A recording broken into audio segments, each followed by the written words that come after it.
இந்த வாகனம் அமர்த்தி வரக்கூடிய நேற்று மட்டுமே ஏறக்குறைய 2000க்கு மேற்பட்ட பேருந்துகள் பரமக்குடிக்கு வருகை புரிந்திருக்கிறது. ஒரு பேருந்துக்கு கூட எந்த மண்டல அலுவலர்களும் அதுக்கு ரசீது கொடுக்கவில்லை. அப்படி என்று சொன்னால்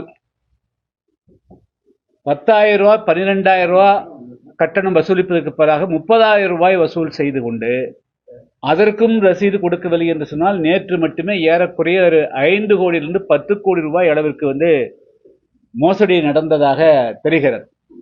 எனவே உடனடியாக இது தமிழ்நாடு அரசு நேற்றைய தினம் எத்தனை பேருந்துகள் தமிழ்நாடு எங்கும் வாடகைக்கு அமர்த்தப்பட்டது, எதற்காக இந்த முறை 2 மடங்கு 3 மடங்கு கட்டணம் வசூலிக்கப்பட்டது, ஏன் அந்த கட்டணத்தை செலுத்தியவர்களுக்கு ரசீது கொடுக்கப்படவில்லை, இது எல்லாமே வெளிப்படையாக தமிழ்நாடு அரசனுடைய போக்குவரத்து துறை எங்களுக்கு விளக்கம் அளிக்க வேண்டும். இல்லை என்று சொன்னால் நாங்கள் அந்தந்த மண்டல மேலாளர் மீது வழக்கு தொடுக்க இருக்கிறோம். இந்த பணத்தை அந்த மக்களிடத்துல சாதாரண ஏழை மக்கள், அவர்களெல்லாம் பெரிய வசதி படைத்தவர்கள் கிடையாது.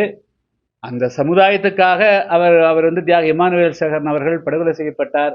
அப்படி அவருடைய நினைவாக அவரை அதுக்கு ஒரு அஞ்சலி செலுத்தக்கூடிய வகையில் அவர்களெல்லாம் சொந்த காசு, கூலிக்கு வேலைக்கு போகக்கூடிய சொந்த காசை போட்டு கிராமத்தினுடைய சார்பாக அவர் வருகிறார்கள். அவரிடத்தில் போய் மோசடி செய்கிறது எந்த விதத்தில் சரியா இருக்க முடியும்? எனவே இது குறித்து உடனடியாக தமிழ்நாடு அரசு காவல்துறை போக்குவரத்துறை ஒரு விளக்கம் அளிக்கணும். அந்தந்த மண்டல மேலாளர்கள் இது மிகப்பெரிய மோசடி, இதில் எந்த சந்தேகமே கிடையாது.